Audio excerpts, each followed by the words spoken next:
We were slaves in Egypt, and God brought us out from there with a strong hand and an outstretched arm. If God had not brought us out More from people Egypt, participate in the then we, Passover our Seder children's children, than in any other Jewish ritual or practice. So what makes this night different from all other nights? On this night, people around the world engage in an evening of meditation on freedom.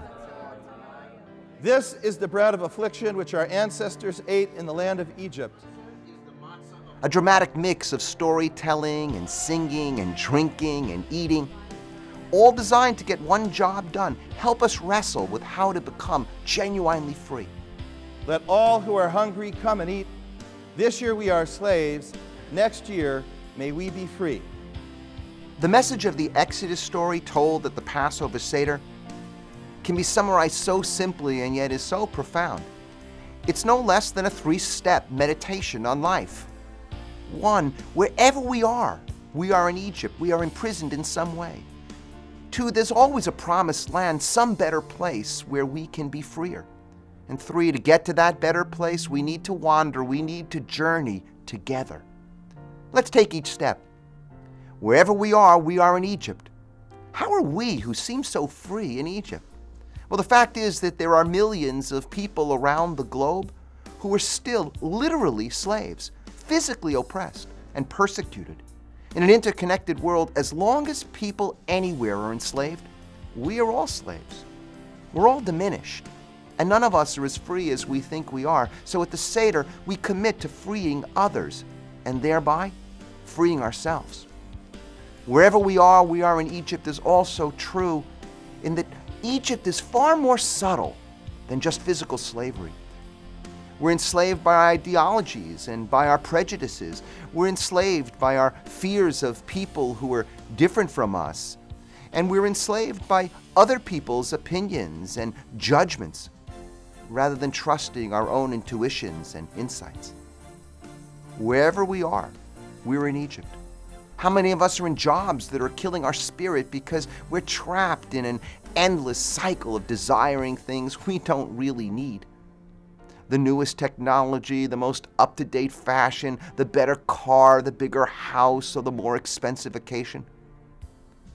How many of us are enslaved to our ambitions and miss our child's recital or soccer game, or miss visiting our friend who is sick, or comforting a friend who's mourning a loss?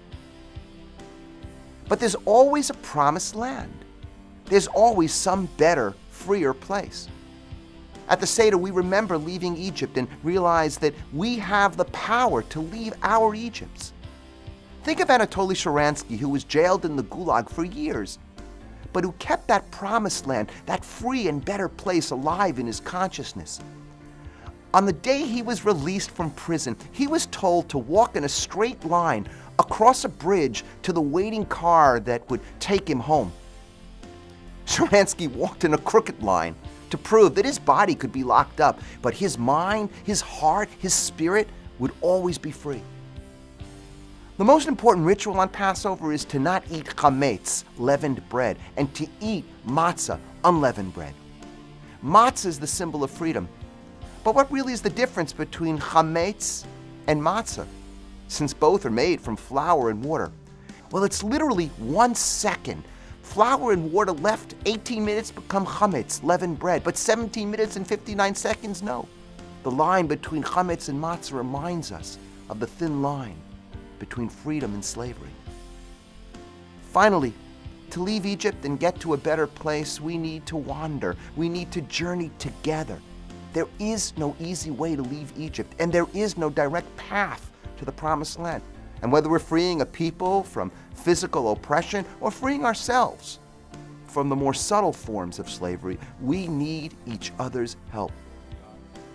On Seder night, we sit at the table and together tell the story of the Exodus, reminding us that we need to help each other and support each other as we challenge ourselves, our culture, and our society to become free and find the way to the promised land. What makes this night different from all other nights?